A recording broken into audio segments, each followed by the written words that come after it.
In 1986, a film came out about a hotshot Navy pilot who had a leather jacket, a motorcycle, and absolutely no regard for the chain of command. It made Tom Cruise into a megastar. It made the US Navy recruitment numbers spike, and it gave cinema one of its most enduring characters. Then, 36 years later, the sequel came out, and somehow, it was even better. Pete Mitchell, call sign Maverick. On the surface, he looks fairly simple. Cocky pilot, the cool shades, playing by his own rules. You've seen the type 1,000 times before. But here's the thing though. Maverick isn't a simple character. He is one of the most carefully constructed, psychologically loaded characters in mainstream American cinema. And the fact that he works just as well in 2022 as he did in 1986 is not an accident. Welcome to Popcorn Programming, and today we're getting into why that is. 5 reasons Maverick is a genuinely fascinating character. 5 ways his legacy has shaped cinema in ways you might not have thought about. Let's go! Pop pop! So we'll begin by looking how exactly Tom Cruise managed to turn some chap named Pete into a megastar, a Maverick. Number 1 is that he is a hero who is defined by what he refuses to become. Most movie heroes have a goal that they are chasing. Maverick's defining characteristic is something that he is resisting. He's resisting promotion, rank, and responsibility. He is the finest pilot in the United States Navy and has been for 30 plus years, and he has spent the entire time making sure nobody can make him sit behind a desk. In Top Gun Maverick, he is still a captain, which is the same rank he was in the original film, while the men that he flew alongside are all admirals. He has turned down advancement repeatedly, deliberately, at real professional cost. That is a fascinating choice for a protagonist. He's not held back by failure, he's held back by himself, and the question the film quietly asks is why, and the answer when it comes is genuinely quite moving. Reason number 2 is that his recklessness is actually a form of grief. This is the layer that most people don't consciously register on a first watch, but it's what makes Maverick more than just a cool pilot doing cool things. Goose dies. Spoilers for the first one if you've not seen it somehow. His best friend, his co-pilot, the person who knew him best, dies in an accident that Maverick carries the guilt for regardless of the official verdict. And from that point, Maverick's relationship with risk changes fundamentally. He's not reckless because he doesn't value life. He's reckless because on some level he doesn't fully value his own life. He pushes into danger repeatedly, refuses to build anything that might last, he keeps himself fully in motion, so he never has to sit still long enough to feel the weight of what he lost. The film frames this as attitude, but it's actually unprocessed grief wearing a leather jacket, and once you see it, you can't unsee it. Reason number 3 is it exists a genuinely interesting tension between individualism and duty. Maverick is the great American individualist hero, the guy who trusts his instincts over the rulebook, who breaks formation when he knows he's right, who wins on feel rather than procedure. The original Top Gun celebrates this almost without complication, but Top Gun Maverick, to its enormous credit, puts that worldview under real pressure. Is Maverick brave, or is he just selfish? Is following your instincts heroic, or is it just another word for doing what you want and calling it principle? The film doesn't really give you a clean answer. It lets Maverick be both genuinely heroic and genuinely flawed, a man whose greatest strength and his deepest damage come from exactly the same place. That moral complexity is very rare in blockbuster cinema, especially recent cinema. Most films this size want the hero to be right. Maverick earns something more interesting than being right. Number 4 is that the relationship with Rooster is one of the best written dynamics in recent blockbuster cinema. Maverick's relationship with Bradley Rooster Bradshaw, who's Goose's son, is where the sequel earns everything that it reaches for. Maverick held back Rooster's application to the flight program for years, delaying Rooster's career without his knowledge, trying to protect him from the fate that took his father. Rooster finds out and understandably resents him completely. Maverick, as it is understandable, does understand why Rooster hates him and takes it. What makes this extraordinary is that both of them are right. Maverick's protectiveness comes from genuine love and some genuine feelings of guilt. Rooster's anger comes from genuine betrayal and genuine loss. There's no villain in this dynamic, just two people shaped by the same grief, pulling in opposite directions. The resolution of it is earned across 2 hours, paid off in the film's climax, is the emotional engine of the sequel, and one of the most satisfying character resolutions in recent memory. And reason number 5 is that he's one of the last genuinely old school movie stars playing a character who embodies the same values.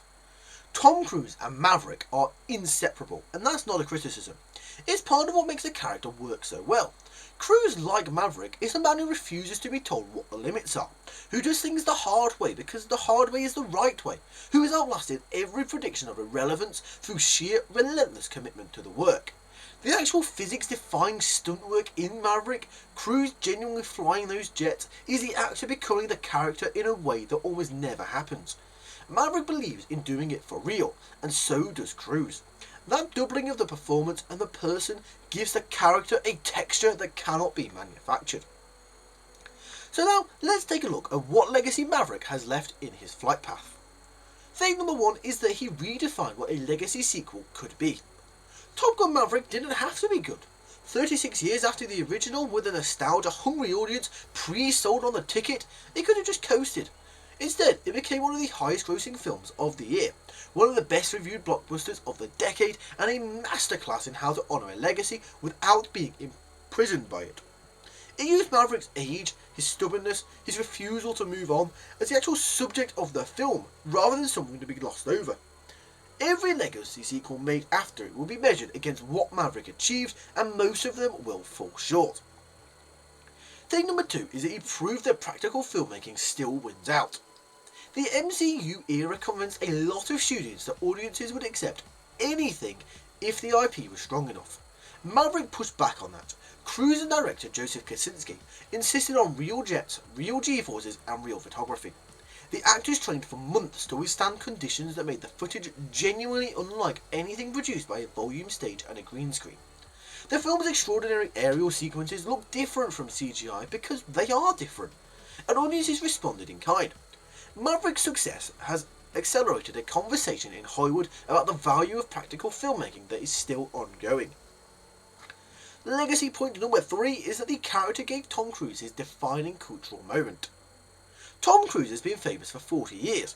He's had enormous hits, critical successes, many cultural moments, but Maverick is the one that seems to have crystallised his legacy in a way nothing else quite has.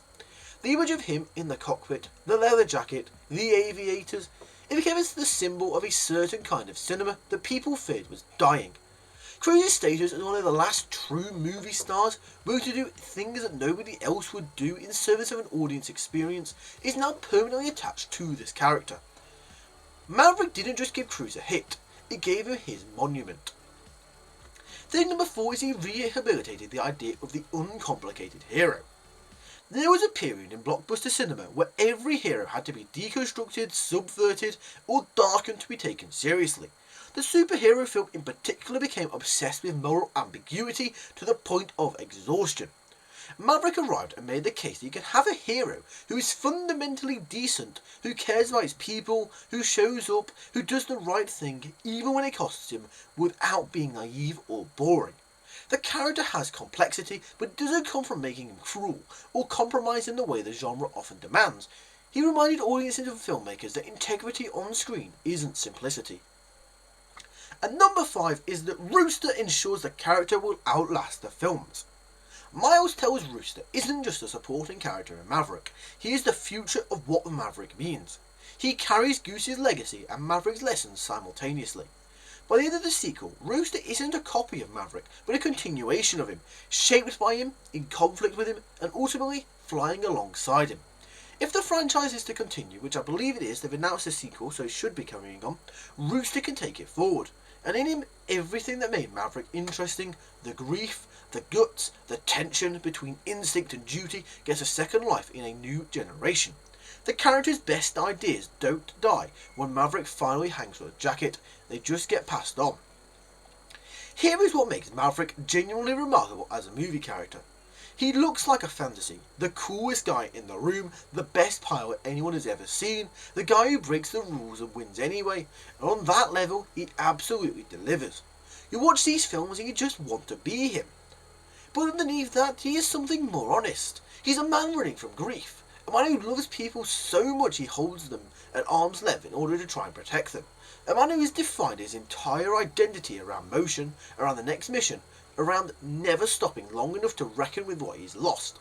The miracle of both films, especially the sequel, is that they hold both versions of the character at the same time. The icon and the broken person inside the icon. That is genuinely very difficult to do. Most blockbusters tend to just pick one. Maverick does both. And that is why, nearly 40 years after he first appeared on screen, we are still talking about him. And that is all for this video. So what do you think? What are your thoughts on Maverick and Top Gun as a whole? Let us know in the comment section down below. If you've enjoyed this video, then be sure to give it a thumbs up and click the subscribe button if you are new around here. That is all for now, so I'd like to thank you for watching, and we'll see you later. Pop pop!